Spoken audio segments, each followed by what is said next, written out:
Les hommes sont qawwam parce qu'ils prennent soin des femmes en usant des avantages qu'Allah leur a donnés par rapport à elles et en dépensant leurs biens pour leur foyer. Ils sont en quelque sorte semblables à une eau pure qui vient arroser une terre fertile. Et à ton avis, cette terre, ces femmes, comment agissent-elles en retour? Comment sont ces grandes dames?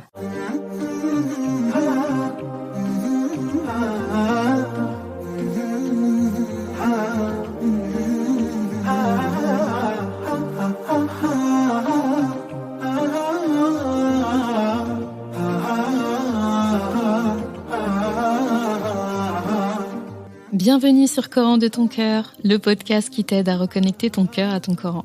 Je suis Zeynep et je suis passionnée par les deux médecines indispensables à toute vie sur Terre, celle de l'âme et celle du corps. Je suis donc enseignante de Coran et interne en médecine générale. Voilà plus de 10 ans maintenant que j'enseigne aux femmes à lire, à apprendre, à comprendre et surtout à vivre leur Coran au quotidien en reconnectant leur cœur au Coran. Car oui, j'ai la ferme conviction qu'un cœur connecté au Coran est capable de redistribuer à tous les organes du corps l'amour pour Allah, l'envie de lui plaire et d'agir dans le bien.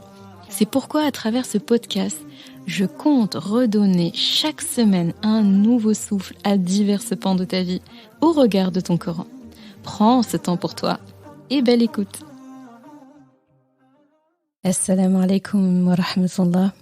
Heureuse de te retrouver ce vendredi pour la suite de notre épisode de la dernière fois qui s'intitulait « Comment être un grand homme dans son mariage ?» Et bien là, la suite logique c'est « Comment être une grande dame dans son mariage ?» Je tenais avant tout à remercier vraiment chaque personne qui a écouté ce podcast et qui m'a fait un retour, notamment la manière dont l'épisode de vendredi dernier et celui d'avant aussi sur le mariage, le vrai but du mariage selon notre Coran a été accueilli, a été réceptionné. J'avoue que je ne m'attendais pas à ce que ça marque autant, à ce que ce soit aussi bien accueilli. En particulier l'épisode de la semaine dernière, j'ai été très heureuse parce que les retours que j'ai reçus confirmaient exactement mon challenge, quelque part, d'aborder ce sujet avec l'esprit de cohésion. C'était très important pour moi, en fait, que aussi bien hommes et femmes se rendent compte et réalisent que c'est une histoire d'équipe. C'est une team, en fait. Il n'y a pas de droit de la femme, devoir de la femme, droit de l'homme, devoir de l'homme, l'un contre l'autre, l'autre qui a des avantages, l'autre qui n'en a pas. L'un qui tire de son côté, l'autre qui tire de l'autre.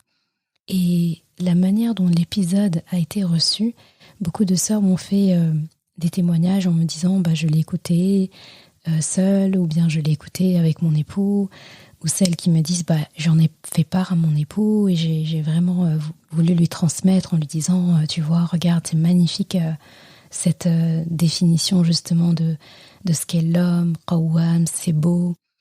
Ma crainte vraiment c'était que un des épisodes par exemple, que ce soit celui de la semaine dernière ou celui d'aujourd'hui, soit un peu pris comme une arme et comme ce qu'on a l'habitude un peu d'entendre, regarde ce que le Coran dit sur les devoirs de l'homme, regarde ce que le Coran dit sur ce que tu aurais dû faire toi en tant que femme, t'as vu, est-ce que tu penses que tu fais ça?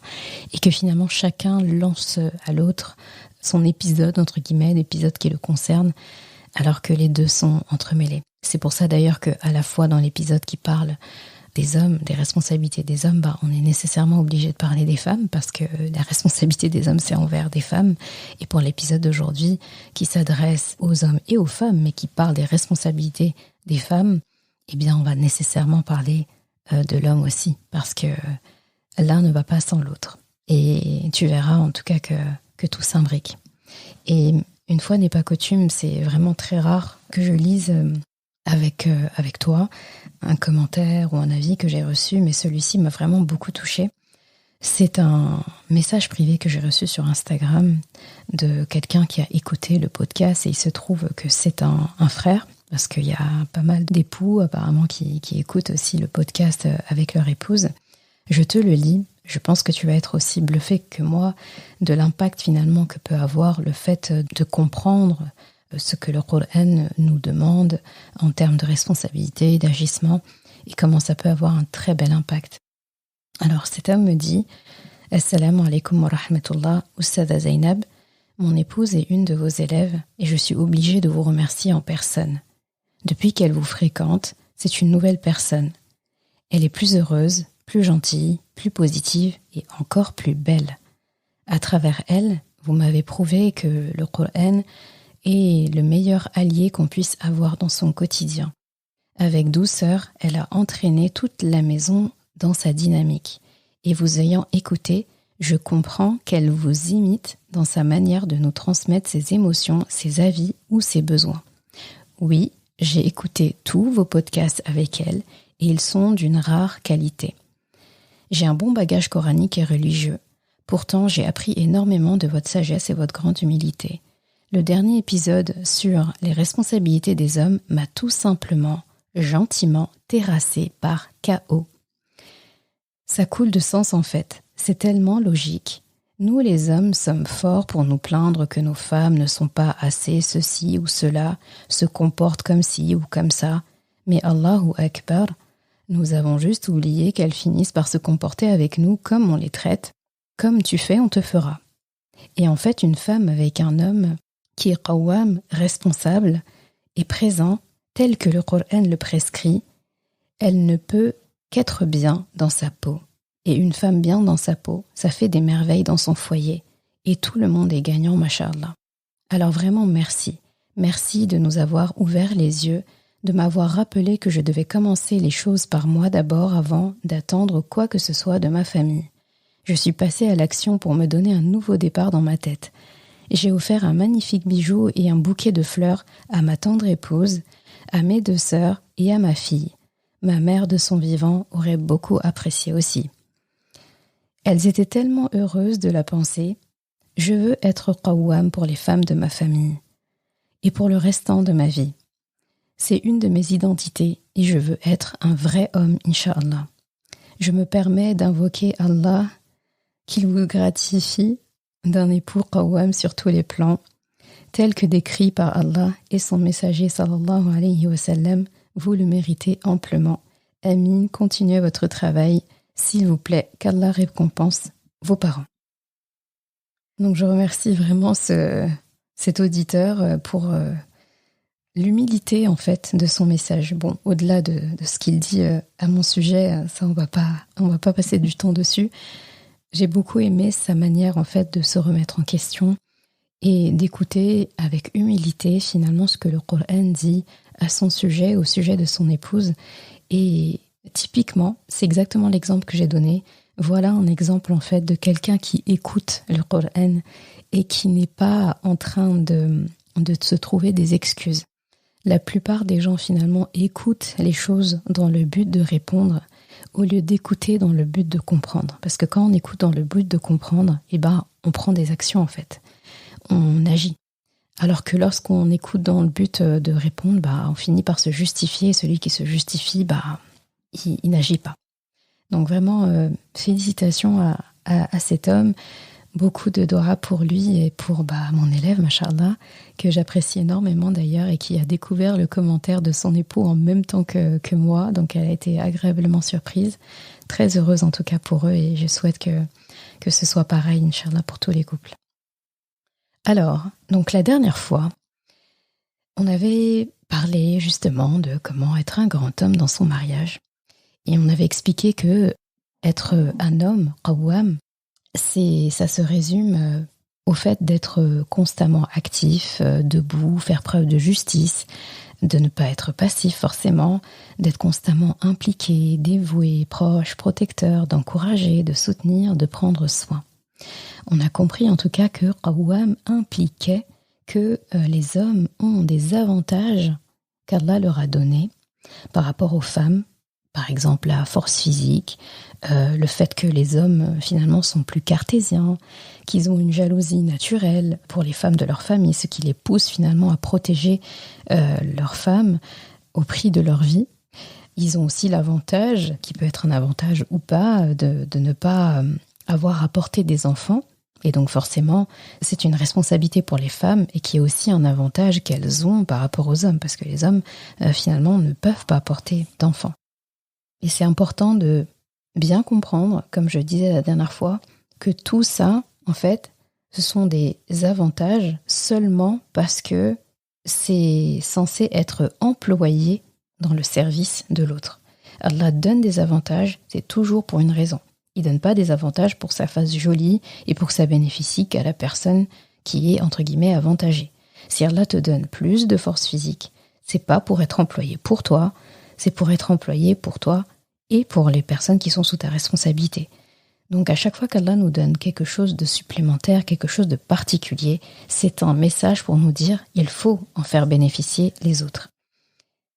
L'autre chose qui implique le fait d'être qawwam, c'est le fait, comme dit la ayah, qu'ils dépensent une partie de leur argent pour leurs épouses, pour leur famille.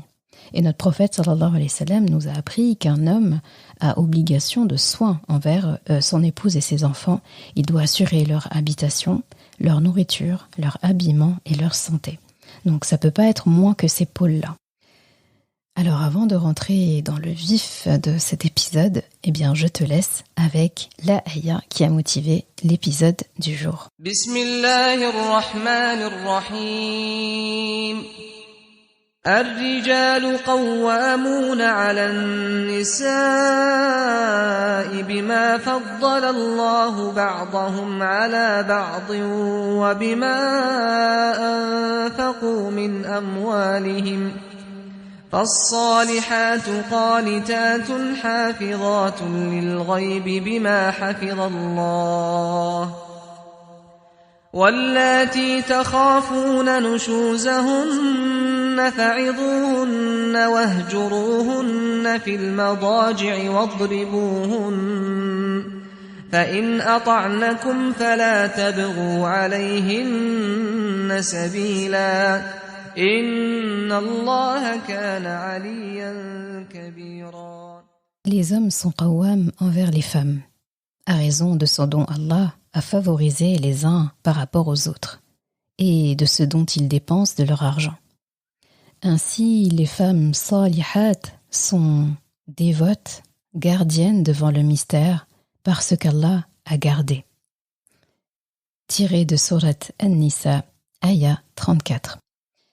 Donc la Aya d'aujourd'hui, c'est exactement la même Aya qui a vraiment dirigé l'épisode de la semaine dernière. Et là, comme la première partie de la Aya où il y avait des mots-clés vraiment très importants pour comprendre, donc pour les hommes, je pense que le mot qui te fait flash dans la tête, c'est qawwam, qawwam, qawwam. Si on n'a pas compris ça, c'est très difficile d'aller plus loin. On a compris en fait que c'était pas une question de dominance, domination, autorité, mais plus prendre soin. Dans le cadre des femmes, Allah subhanahu wa ta'ala maintenant va s'exprimer. Donc la première partie de la ayah parle des responsabilités des hommes, de ce qui est attendu des hommes. Et la deuxième partie de la ayah parle des responsabilités des femmes et de ce qui est attendu des femmes en conséquence de ce qui est attendu des hommes. Et le lien entre la première partie et la deuxième partie, donc le lien entre les hommes puis les femmes, est très important puisqu'Allah subhanahu wa ta'ala emploie cette préposition qui signifie qu'il y a une cause à effet, qui signifie finalement qu'il y a une phrase principale et il y a une phrase subordonnée. Donc les hommes sont dans la phrase principale et lorsqu'il s'agit des femmes, c'est plutôt dans la partie, donc la phrase subordonnée. Donc il dit « fa-salihat » fa, donc ça veut dire « ainsi, de ce fait, en conséquence, les femmes sont ». Et là, comme sur le chapitre entre guillemets des hommes, eh bien on va définir ce qu'Allah subhanahu wa ta'ala qualifie les femmes.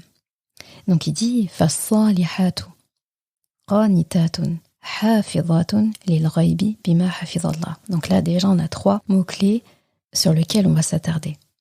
Lorsqu'Allah subhanahu wa ta'ala qualifie les femmes, il a parlé directement de as-salihat. Il dit de ce fait as-salihat, donc les salihat. Donc là on entend ici, donc on a compris qu'il parle des femmes. Donc autant quand il parlait des hommes, il a précisé les hommes sont qawwam, on pourrait s'attendre à ce qu'ils disent les femmes sont salihat. Mais il a directement dit fas-salihatu au lieu de dire les femmes sont. Toutes les femmes ne sont pas salihat, on est d'accord? Le fait qu'il emploie as-salihat après avoir parlé des hommes qawwam, c'est comme pour dire que le fait d'être salihat n'est pas inné chez une femme, que c'est quelque chose qui se travaille, que c'est quelque chose qui se peaufine, qui se travaille. Alors, il nous faut définir d'abord ce que veut dire as-salihat. As-salihat, dans sa racine, de la racine salaha, veut dire le fait d'être intègre. Ça veut dire le fait d'arranger, de ajuster, de réparer, de colmater, de bien faire, de réconcilier. C'est aussi le fait de faire du bien.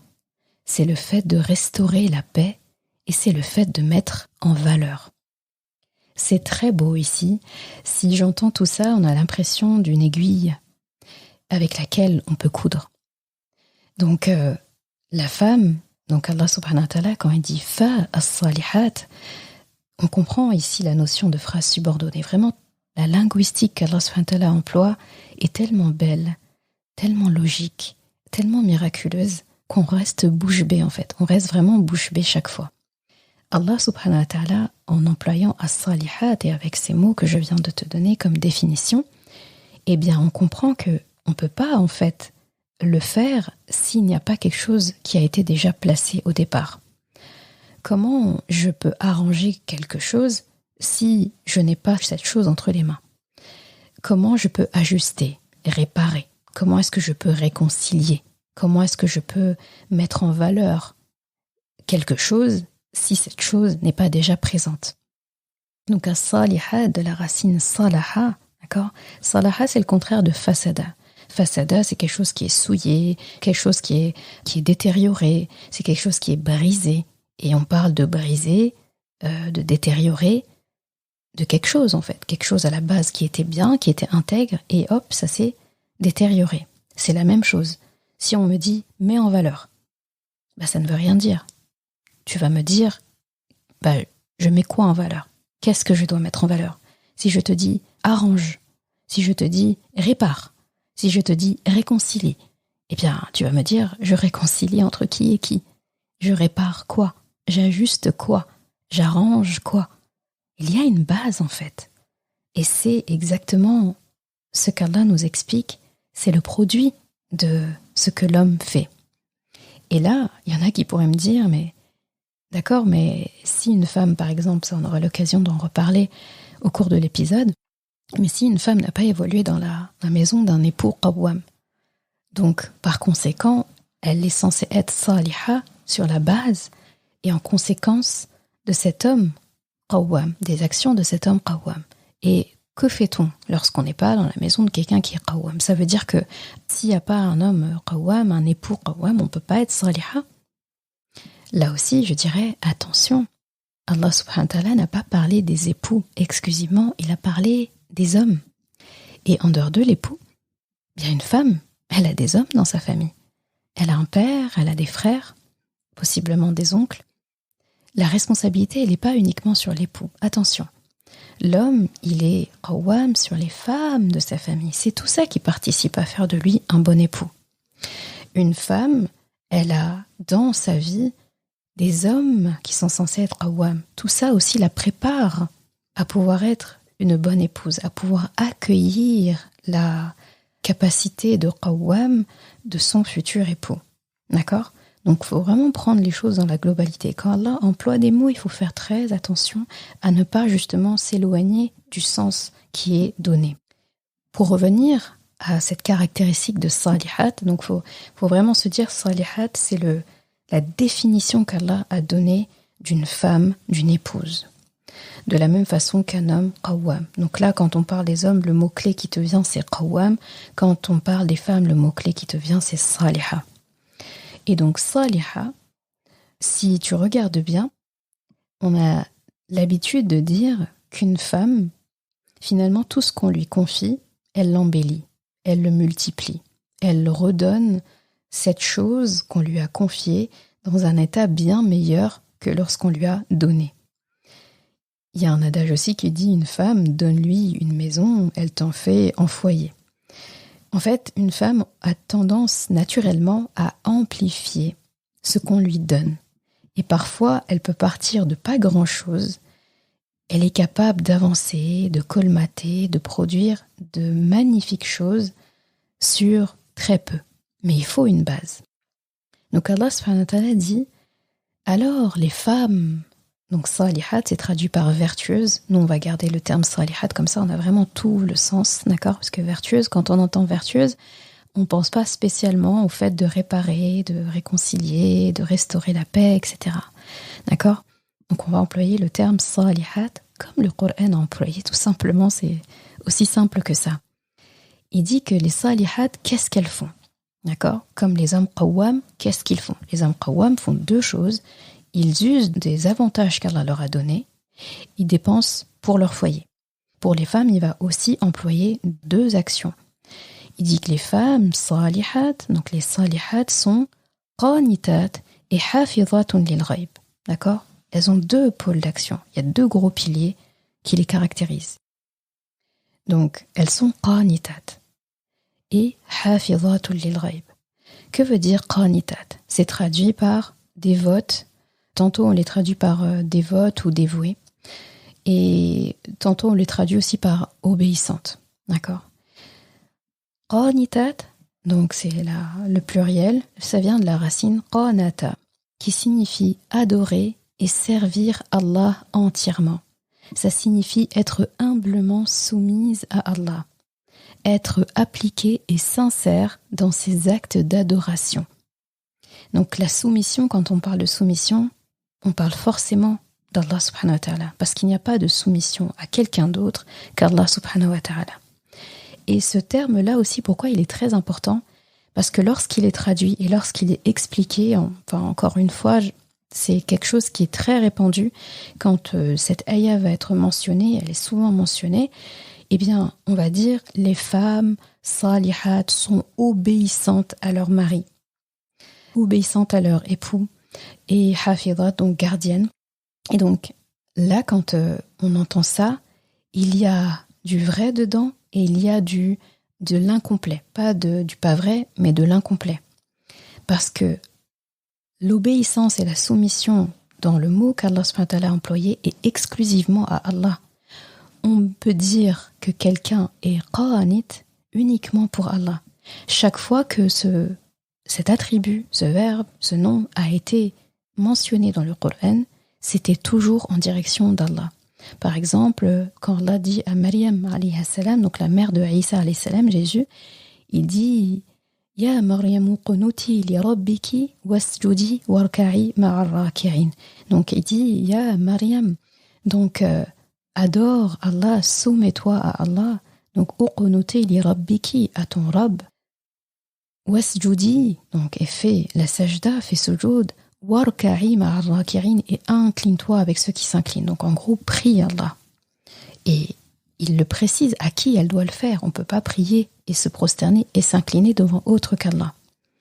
Pareil, quand il dit waqumu lillahi qanitin, quand il parle aux croyants.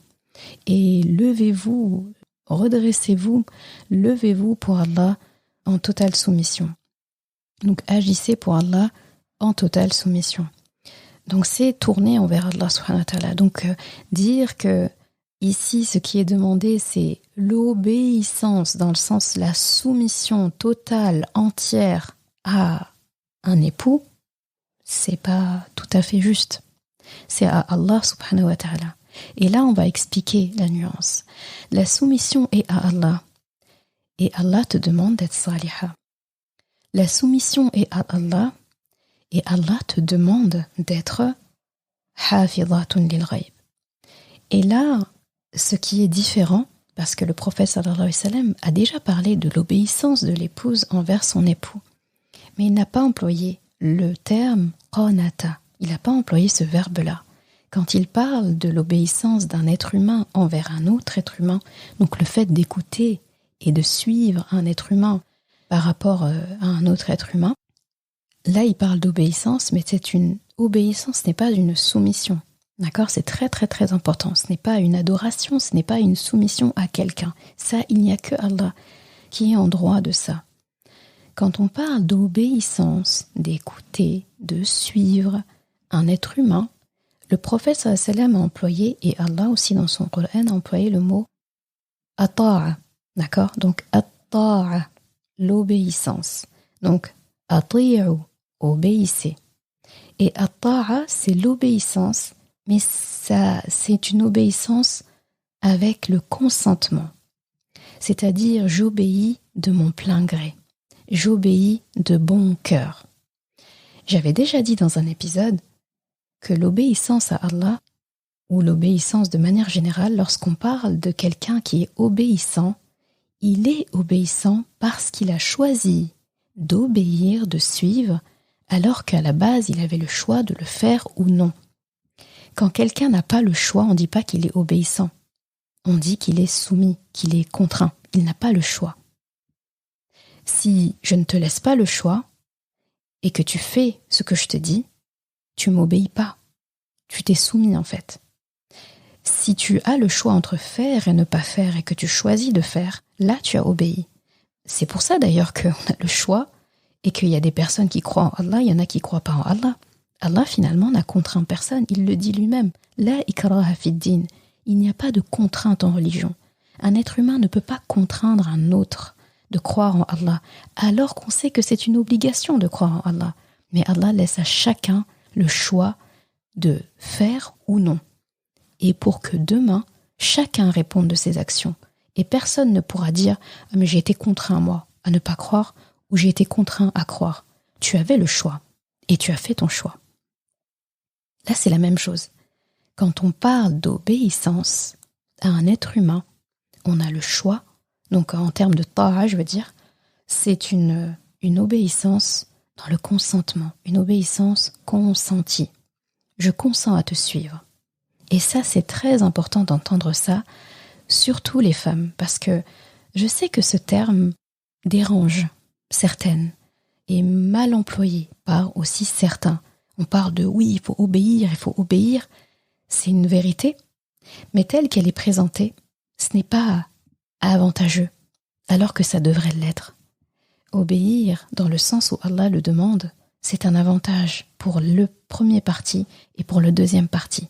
C'est un avantage pour les deux personnes. Et on va voir au fur et à mesure pourquoi. Donc, Allah subhanahu wa ta'ala dit de ce fait, les salihat, donc celles qui sont intègres, qui arrangent, qui ajustent, qui réparent, qui réconcilient, qui font le bien, qui restaurent la paix et mettent en valeur les choses, elles sont qanitat. Avant toute chose, elles adorent et se soumettent à Allah. Et c'est très beau qu'Allah subhanahu wa ta'ala vise haut. Quand il a parlé des hommes, il a parlé aussi de à qui ils doivent le faire, envers qui ils doivent être qawwam. Il a dit, les hommes sont qawwam envers les femmes. Lorsqu'il parle des femmes, à aucun moment il parle des hommes. Il dit, as-salihat sont qanitat hafidhatul lil ghayb. Elles sont gardiennes devant le mystère parce que Allah a gardé lui-même. En fait, là, on a presque envie de dire quelle est la responsabilité des femmes envers les hommes, parce que on parle que d'Allah ici. Allah subhanahu wa ta'ala, lorsqu'il s'agit des hommes, en fait, il reproduit exactement le schéma de base. Il nous restitue exactement l'héritage de notre ancêtre, Papa Adam alayhi salam. Il était tout seul, il a demandé de la compagnie. D'accord ? Donc, c'est parce que il a demandé de la compagnie qu'il a eu. Hawa alayhi salam, notre maman Hawa, est là en conséquence finalement de cette doua de Papa Adam alayhi salam. Donc, il a demandé sa présence, eh bien, il prend soin d'elle, parce que sinon, elle n'avait même pas lieu d'être. Hawa alayhi salam, lorsqu'elle arrive dans le monde, Adam alayhi salam, donc Papa Adam alayhi salam, son époux, il est déjà présent. Mais au-dessus de Papa Adam alayhi salam, il y a un autre qui est déjà présent, qui a toujours été présent, c'est Allah subhanahu wa ta'ala. Donc, elle vise Allah subhanahu wa ta'ala dans la soumission, dans l'adoration. Avant même de suivre son époux. Elle a conscience que son créateur est Allah. Et Allah lui présente son époux. Voici celui qui a réclamé ta compagnie. Voici celui que j'ai désigné pour prendre soin de toi. Je lui fais confiance pour prendre soin de toi. Je t'ai donné ce leader, finalement, pour t'aider et pour t'accompagner. Tu peux le suivre. Tu peux lui obéir en toute sécurité. Il est qawwam. C'est dans ce sens-là qu'il faut comprendre les choses. Et là, on voit en fait que c'est tout bénef pour tout le monde. Donc Allah subhanahu wa ta'ala parle de qanitat, donc celles qui se soumettent entièrement à Allah et forcément se soumettent à la demande d'Allah subhanahu wa ta'ala de suivre le leader qui leur a attitré. Et il dit, elles sont hafizat, donc elles sont gardiennes, préservatrices, protectrices. Protectrices de quoi? Parce que quand on dit gardienne, c'est pour garder quelque chose. Et quand on parle de garder, on parle toujours de quelque chose qui, s'il ne l'est pas, eh bien, il y a danger. Quand on dit « je garde mes enfants », ça signifie que on ne peut pas les laisser sans surveillance. On ne peut pas les laisser sans être gardés. Sinon, ils n'auraient pas besoin d'être gardés. Quand on dit « je garde mon argent », si je ne garde pas cet argent dans un lieu sûr, il risque d'être pris par des personnes qui n'y ont pas droit et des personnes malveillantes. À partir du moment où je dois protéger, préserver quelque chose, c'est qu'il y a un danger potentiel si cette chose n'est pas gardée. D'accord ? Donc là, on a envie de se dire, quand on pense à tout ça, mais qu'est-ce qu'il faudrait garder avec vigilance? Qu'est-ce qu'il faudrait garder qui, s'il n'est pas gardé, il y a danger? Et là, il dit « hafizatun lil ghaybi ». Donc al-ghayb, c'est quelque chose qu'on a l'habitude d'entendre. Al-ghayb, on dit que c'est l'inconnu, c'est le mystère, d'accord? C'est l'invisible.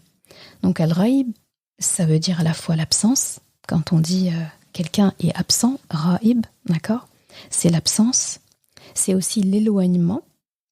C'est le mystère. C'est l'invisible. C'est ce qui est secret. C'est ce qui est caché. D'accord? C'est pour ça que c'est la même racine qui sert à dire la forêt, par exemple. Parce que dans la forêt, il y a beaucoup d'arbres et c'est facile de se perdre et de se cacher dans la forêt. D'accord? C'est ce qui est beau dans l'arabe. Vraiment, le champ lexical en arabe, c'est passionnant. Donc, al-raïb, c'est tout ça.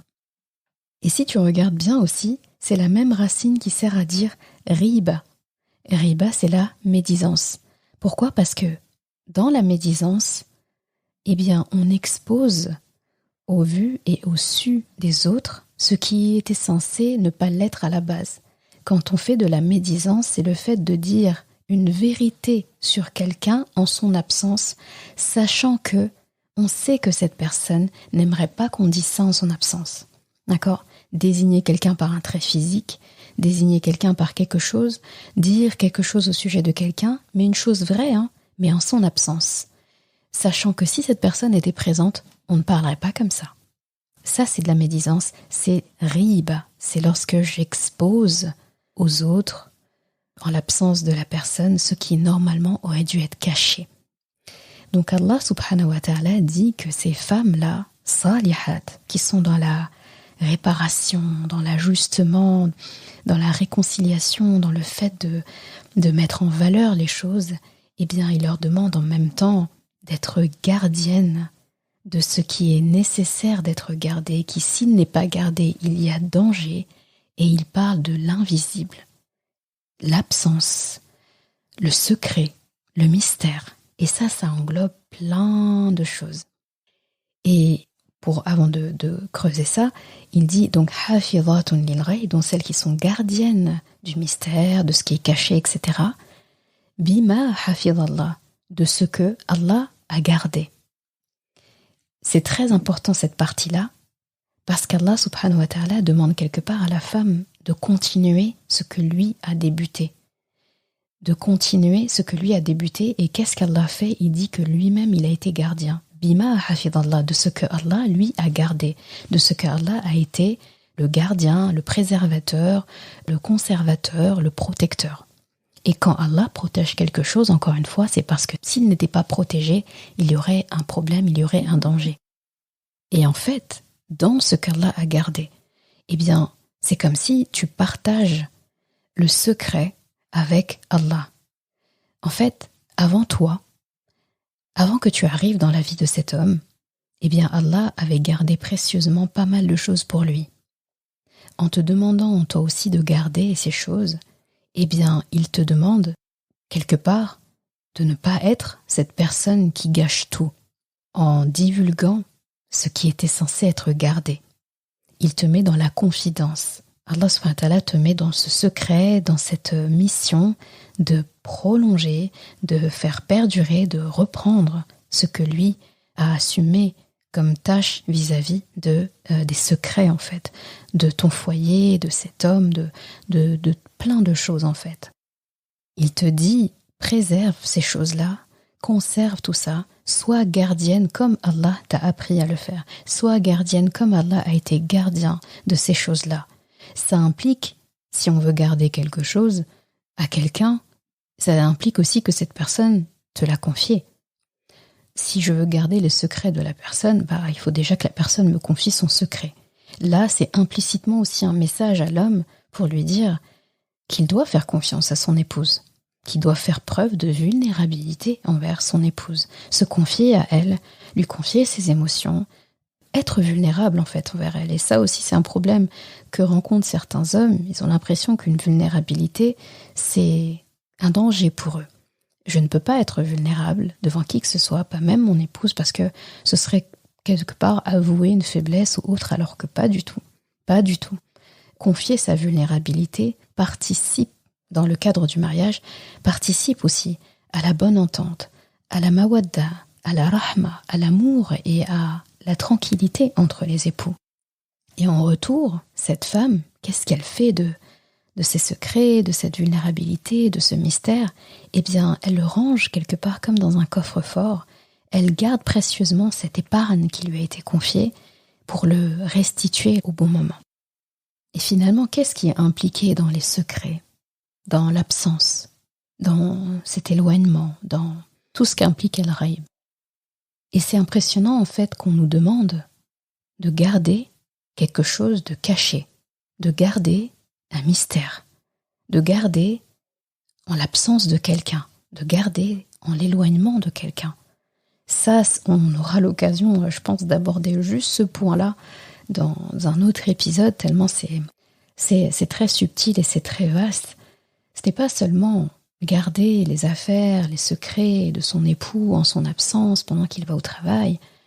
C'est plus que ça. C'est également garder le contenu du cœur de cet homme, le contenu de notre cœur à nous, c'est-à-dire en son absence lorsqu'il part agir en tant que qawwam pour pouvoir pourvoir aux besoins de sa famille. Eh bien, tout ce que cet homme voit la journée, ressent la journée, a vécu comme difficulté, par exemple dans le cadre de son travail, tout ça c'est Al-Ghaib en fait. Et Allah te demande d'être gardienne de ce que tu vois et de ce que tu ne vois pas.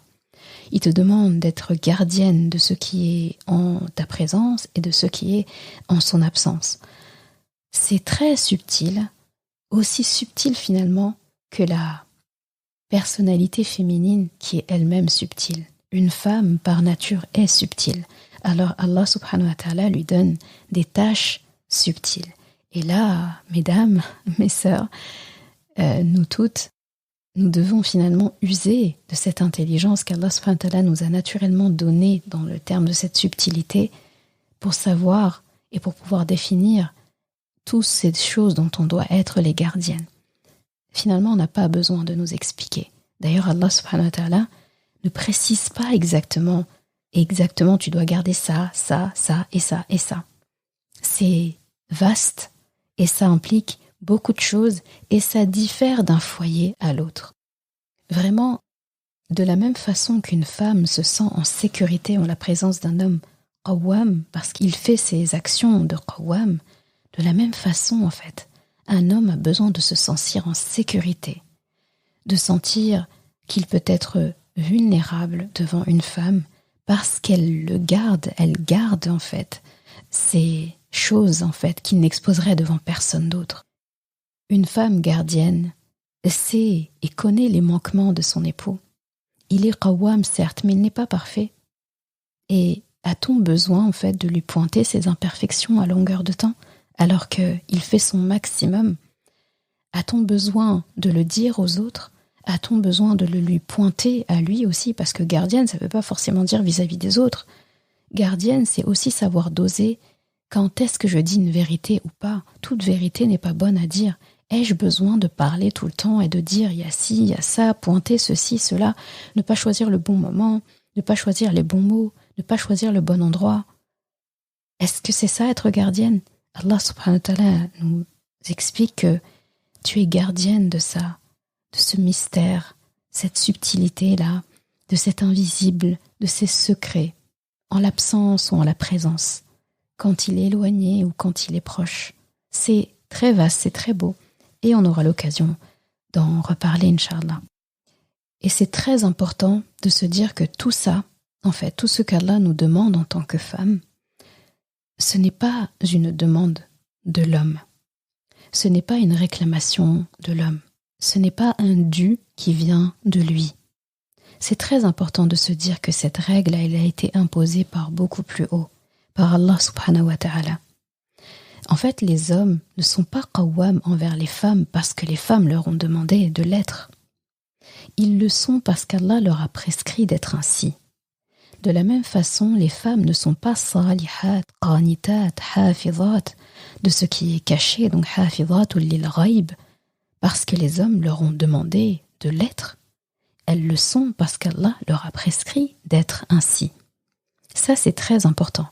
Et peut-être dans le volet des femmes, j'aurais tendance à plus insister là-dessus, parce qu'encore une fois, aujourd'hui, à notre ère, avec la société, avec l'émergence du féminisme, du machisme, des problèmes, du patriarcat, etc., etc., il y a une espèce de confusion entre le rôle d'un homme, le rôle d'une femme, et encore une fois, le problème fait que on érige les femmes contre les hommes contre les femmes, et chacun cherche à ne pas se faire arnaquer, d'accord, dans l'histoire, alors qu'Allah, il rassemble.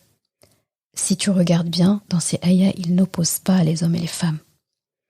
Il ne les oppose tellement pas, finalement, qu'il les a tous combinés dans une seule phrase, en rendant l'une phrase subordonnée à l'autre. Ça va ensemble, en fait. Et pour revenir justement à cette notion d'obéissance, il faut, pour pouvoir comprendre ça, parler justement des caractéristiques d'un vrai leader. C'est un qawwam, tout simplement. Et un bon leader, un vrai leader, on le suit, on l'écoute, on le fait presque naturellement. Quelqu'un qui est leader, qui a du leadership, donc qui est bienveillant, qui sait diriger, qui sait être digne de confiance, qui sait être efficace, qui sait manager. On le suit en fait, sans en faire d'efforts. Ça coule de sens. Il y a des personnes, quand on les regarde, on se dit, cette personne, c'est un leader. Et qu'est-ce que font les gens en face d'un leader? Ils l'écoutent et ils le suivent. Ce principe-là d'obéir à un leader, c'est un principe qui a été commandé par Allah subhanahu wa ta'ala. Et on ne questionne pas un principe commandé par Allah subhanahu wa ta'ala. De la même façon qu'on ne questionne pas le fait d'obéir à le boss d'une entreprise. D'accord? Ce qu'il faut faire, c'est bien choisir son leader. Bien choisir avec qui je me marie. D'accord? Mais une fois que j'ai choisi le bon leader, eh bien je suis son leadership. Il faut se dire aussi que l'obéissance, c'est un test d'Allah, c'est une mise à l'épreuve d'Allah subhanahu wa ta'ala pour une femme. Encore une fois, il faut se rappeler de la notion de j'ai le choix entre obéir ou ne pas obéir. C'est pour ça que je suis obéissante ou pas. Parce que je pouvais le faire ou ne pas le faire. J'ai choisi de le faire, alors je suis obéissante. Donc Allah me met à l'épreuve. De la même façon qu'il met à l'épreuve l'homme dans le fait de dépenser des biens pour sa famille. Il y a des hommes qui sont éprouvés là-dessus. Et on sait reconnaître un homme, un vrai, sur ce pan-là. Je ne peux pas m'empêcher de repenser encore à Papa Adam alayhi salam. Juste, on peut se concentrer sur son prénom. Adam. Je ne sais pas si tu as pris un jour l'occasion, le temps de regarder ce que voulait dire juste Adam. Pourquoi est-ce qu'il porte ce nom-là? Quand tu regardes Adam, donc la racine Adama, eh bien tu seras assez impressionné de voir que ça veut dire le fait d'être chef de, le fait d'être à la tête de, le fait de mettre la paix entre les gens, le fait de joindre et de réconcilier. Juste avec son prénom, on a la définition d'un leader, on a la définition d'un qawwam et on a la définition de quelqu'un qu'on a envie de suivre. Et c'est papa Adam alayhi salam. Quelque part, je me dis, ça pouvait pas être autrement. Si Adam alayhi salam n'avait pas ces caractéristiques, comment est-ce qu'on va survivre, nous, ses enfants? Et son épouse, maman Hawa, donc Hawa, il y a la notion du vivant dedans. Hawa, pourquoi? Parce qu'elle a été créée à partir du vivant. Donc on sait que la femme a été créée à partir d'une côte de l'homme. Donc Hawa est une insistance du vivant. Donc elle a été créée à partir du vivant et elle ne cesse d'être vivante et vivante. Et là, ça nous renvoie aussi à cette notion de une femme qui démultiplie. Une fois qu'elle a été créée à partir de l'homme, donc elle est partie de ce qu'on lui a donné et elle a démultiplié. C'est la femme qui porte l'humanité dans son ventre. Elle ne fait que enfanter et finalement peupler le monde par ce qu'elle porte dans son ventre. C'est ça, maman Hawa. À partir du vivant, elle démultiplie plein d'autres êtres vivants. Et ça, c'est une des plus grandes puissances que peut avoir un être humain. Si on regarde la Aya dans son ensemble et ce qui est demandé à l'homme, la façon dont Allah met toujours l'homme en premier au niveau des responsabilités, comme par exemple lorsqu'il demande aux hommes et aux femmes de baisser leur regard, il commence par l'homme d'abord. Il dit « Toi, d'abord, baisse ton regard ». Et après, il parle à la femme en lui disant « Baisse son regard ». Parce que l'homme est plus sensible à tout ce qui est physique, à tout ce qui est visuel que la femme. Mais il aurait pu commencer par la femme et dire « Baisse ton regard ». Mais non, il commence par l'homme. Il commence par le responsable. Il commence par la tête, le chef de famille. Il commence par le leader. Parce que si le leader n'est pas bien debout, bien qawwam, on ne peut pas attendre ça des autres. Donc il commence par la racine. C'est toi l'héritier masculin de papa Adam. Donc c'est à toi d'agir en premier.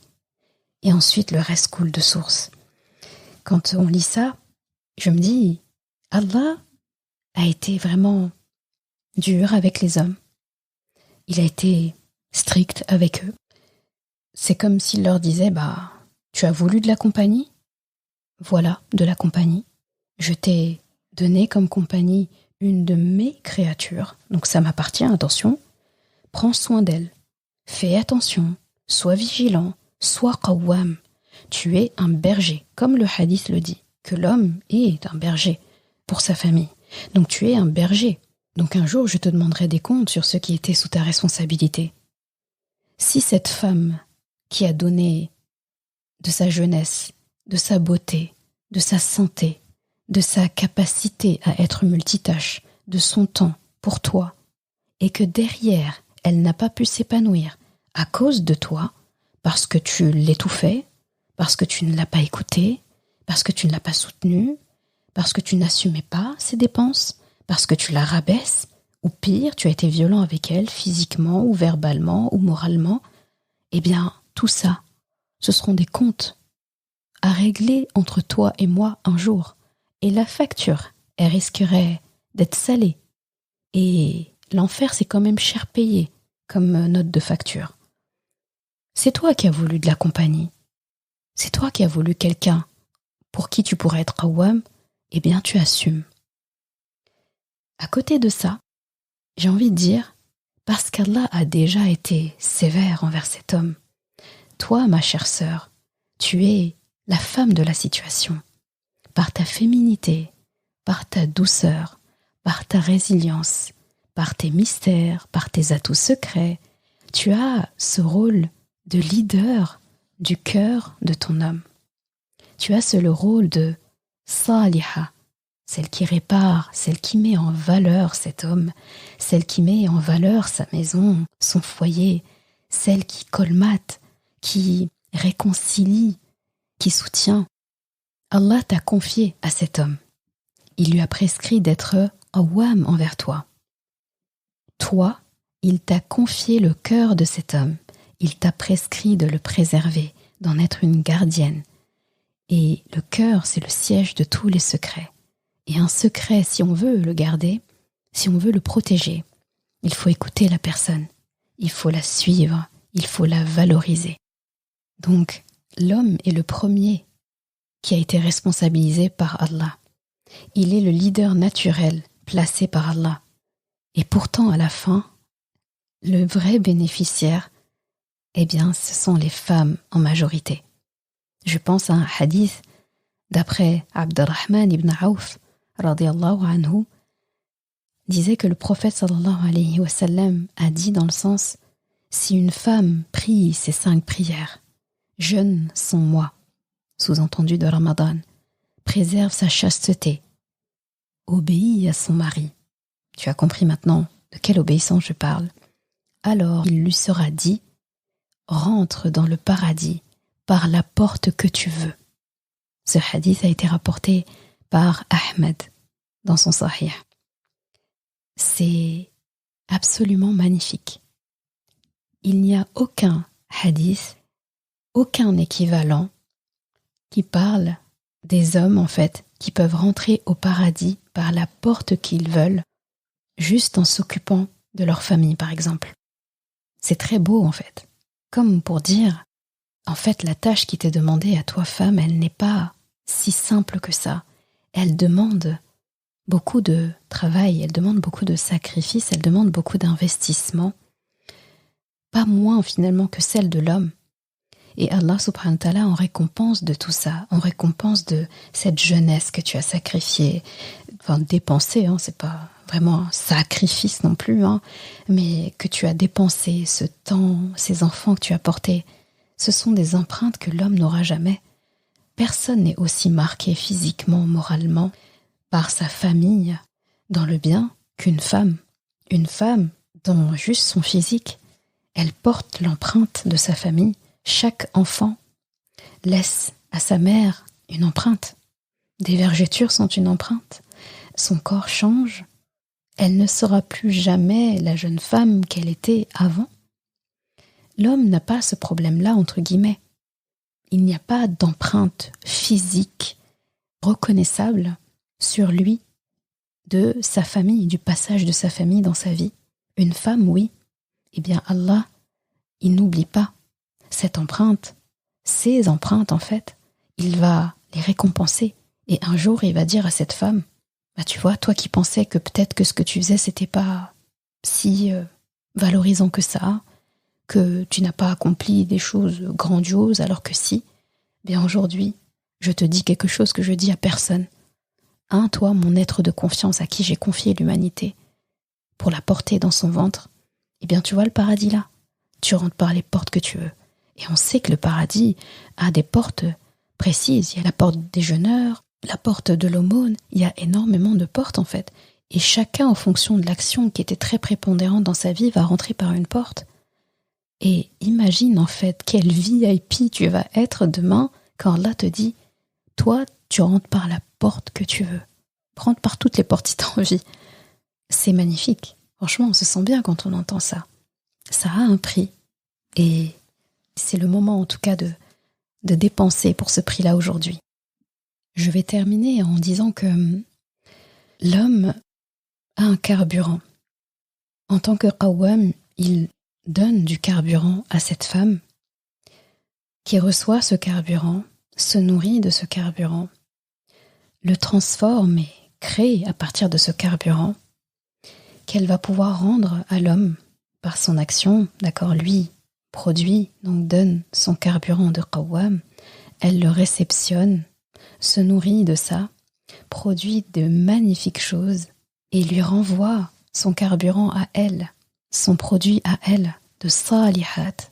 Et lui réceptionne, se nourrit de ça, et encore plus qawwam, et restitue, et ainsi de suite. Ça fait un cercle vertueux, le cercle d'une team, d'une équipe. Finalement, la tradition de papa Adam et maman Hawa au paradis est sur terre. Si sur terre il n'avait pas cette cohésion-là, crois-moi, toi et moi ne serions pas aujourd'hui là à parler. Là, j'ai envie de dire, est-ce que tu vois où je veux en venir? Où sont les adversaires ici? Où sont les concurrents dans cette histoire? Tout ça n'a plus de sens maintenant. Quand une femme et un homme s'apprêtent à rentrer dans un mariage, ils n'ont pas besoin d'entendre des nasiha, des conseils. D'accord, c'est un vocabulaire que tu connais maintenant, nasiha, n'est-ce pas? Hein, l'épisode concerné, l'art de donner des conseils. Eh bien, ces gens, hommes et femmes, quand ils entrent dans le mariage, ils n'ont pas besoin d'entendre des phrases telles que surtout te laisse pas faire, faut faire valoir tes droits, il faut qu'il s'acquitte de ses devoirs, te fais pas arnaquer. D'abord, ce sont même pas des nasiha, parce que par définition, une nasiha, c'est quelque chose qui est censé réparer. Là, ça répare pas, ça n'élève pas la personne, ça ne produit pas de bons fruits. D'accord? On est des alliés. Chacun est le carburant de l'autre. Chacun se nourrit de l'autre. Et chacun produit quelque chose à partir de l'autre. Allah subhanahu wa ta'ala attend des hommes qui soient constamment qawwam, qui soient constamment dans le don. Je t'avais dit que qawwam, donc dans sa définition, dans son shem, fa'al, c'est quelqu'un qui ne cesse de prendre soin, qui ne cesse d'être constamment dans le soutien, d'être constamment en train de pourvoir. C'est une action qui doit faire et refaire et refaire et refaire. C'est ça un homme, il ne cesse pas. D'accord ? Mais si tu regardes bien, pour les femmes, il n'a pas insisté sur cette notion de constance. Il a dit as-salihad. Il n'a pas dit celles qui sont constamment as-salihad, celles qui sont constamment des gardiennes. En fait, ce qu'il veut dire, c'est que si un époux est constant, sa femme le sera. L'endurance physique, l'endurance dans le temps est le propre de l'homme. La femme, elle fonctionne par cycle. Il n'y a qu'à voir le cycle menstruel d'une femme. Elle ne peut pas être dans le même régime tout le temps. Elle n'est pas sous le même régime à chaque fois. Donc, dans le foyer, il en faut au moins un qui est, lui, constant, qui garde toujours le même régime. Et c'est à l'homme qu'Allah a demandé ça. Il lui a dit qu'il faut que tu sois qawwam, toi. Il faut que tu sois toujours prêt, toujours vigilant, toujours sur les starting blocks pour fournir le soutien qu'il faut. Parce que cette femme, elle fonctionne en cycle. Pour ceux qui sont mariés, vous voyez, les femmes, en fait, au fur et à mesure dans le mois, dans leur cycle, elles ne sont pas pareilles. Elles ne vivent pas les mêmes choses. Et elles n'y peuvent rien. Il y a des périodes où on prie, il y a des périodes où on ne peut pas prier, il y a des périodes où on peut jeûner, des périodes où on ne peut pas jeûner. Le syndrome prémenstruel, la période, les menstrues, et l'après, on est dans le changement perpétuel. Et c'est comme ça qu'Allah a dessiné la femme. Donc, c'est pour ça que, du fait qu'il a créé par cycle, dans un cycle, elle s'inscrit dans un cycle, donc quelque chose qui change, eh bien, il ne peut pas lui demander d'être constante et d'être toujours ce qu'elle est. Par contre, l'homme, il lui laisse pas le choix. Il dit, si elle, déjà, elle est dans un cycle, et si toi aussi tu te mets à faire des histoires de cycle, tout va collapser en fait. Tout va s'effondrer. Il dit, toi, tu dois toujours rester debout. Tu dois toujours accueillir. Tu dois toujours être prêt. Tu la soutiens. Tu es là. Tu l'écoutes. Tu réceptionnes. C'est fini les blagues du style, ah, c'est bon, elle est dans sa période là, elle casse la tête encore à tout le monde. Non, non, non, non. Ça, c'est un crime en fait, ça. Non. Toi, tu accueilles. Si tu te mets à palabrer, à critiquer, etc., ça veut dire que tu as quitté ton poste déjà. Déjà, tu as quitté ton poste, tu as fait but contre ton camp. Tu restes à ton poste. Elle doit te trouver partout où se tourne ton regard. Tu dois être au même poste. Et tu as les capacités pour ça, je te les ai données. Elle, à partir de ça, lorsqu'elle se trouve à tel endroit, ou tel instant, tel moment de son cycle, elle doit se sentir en sécurité. Et lorsqu'elle est disposée, il faut qu'elle puisse être saliha. Mais ça, c'est en conséquence de ta qawwama. D'accord ? Et donc ça parle de l'homme. Et par conséquent, chère épouse, comme je disais, Allah t'a doté de cette capacité à fixer, à réparer, à multiplier, à créer des merveilles à partir de matières premières. Ta direction, elle est tournée vers ton Seigneur. C'est envers ton Seigneur, ton Rabb que tu es, Qanita. Il t'a offert un mentor à qui te référer, un leader. Suis-le. Tant qu'il est Qawwam, suis-le. Et il le sera encore plus. Et garde les secrets qu'Allah a lui aussi gardés. Tout homme veut une épouse qui l'écoute, qui lui obéit. Mais obéir ne veut pas dire se taire. Ça ne veut pas dire exécuter sans broncher, se soumettre tout bêtement. Une femme suit, écoute, obéit sans effort à un homme en qui elle a confiance, dans son leadership, qui est digne de confiance, qui assume les charges de son foyer et qui la soutient émotionnellement. Aucune femme n'a envie de se référer ou être sous l'aile d'un homme qui ne la soutient pas, qui la rabaisse, qui attend d'elle qu'elle participe comme lui aux charges du foyer. J'ai jamais compris, moi, les hommes qui d'emblée demandent à ce qu'on fasse 50-50 dans les charges du foyer, alors que aucun test en islam, aucun texte n'autorise ça. Un homme qui veut la contrôler et qui ne répond pas à ses besoins émotionnels. Aucune femme, en fait, n'a envie de se référer à ce genre d'homme. De la même façon, toute femme souhaite un époux qui est qawwam, et un homme qawwam n'a aucune difficulté à soutenir une femme qui est saliha. Il a besoin de sentir de la sécurité dans son rôle de qawwam. C'est dur de pourvoir aux besoins d'une femme qui n'est pas reconnaissante, qui ne colmate pas des brèches, qui expose les secrets qu'Allah avait gardés pourtant avant elle. Il se sentira vulnérable. Et avec un carburant de mauvaise qualité, eh bien son travail de qawwam est mis en péril. C'est un long sujet aujourd'hui, au sujet de comment être une grande dame dans son foyer, dans son mariage. J'espère avoir fait honneur à ce volet-là, et de même pour le volet qui concerne les hommes. Au prochain épisode, on parlera de la suite, de justement quand les problèmes commencent, quand les problèmes arrivent, quand ça ne va pas. En gros, quand un homme n'est pas ou n'est plus qawwam, on fait quoi? Quand une femme n'est pas ou n'est plus saliha, on fait quoi? S'il n'y a pas ou s'il n'y a plus de sakina chez moi, je fais quoi? En gros, quand ça ne va pas, je fais quoi? Et là, j'aurai du renfort. Ce sera notre premier épisode avec une invitée. Donc c'est le premier épisode que je ferai avec une invitée.